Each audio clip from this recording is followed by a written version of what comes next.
এই দুর্ঘটনা হয়তো আপনাদের অনেকেরই জানা।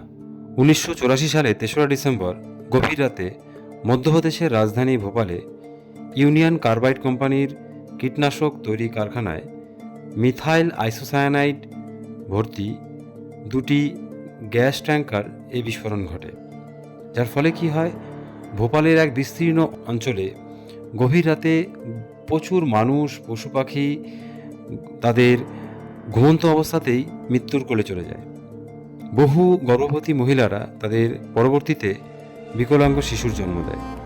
এই ফল আন্তর্জাতিকভাবে সাড়া ফেলে এবং বিভিন্ন দেশ তথা আন্তর্জাতিক বিভিন্ন সংস্থাগুলি এই ঘটনাকে আন্তর্জাতিক মনুষ্যসৃষ্ট বিপর্যয় হিসেবে ঘোষণা করে এবং পরবর্তীতে এই বিভিন্ন সংস্থাগুলি এবং ভারত সরকার এই কোম্পানির বিরুদ্ধে আইনানুগ ব্যবস্থা গ্রহণ করে।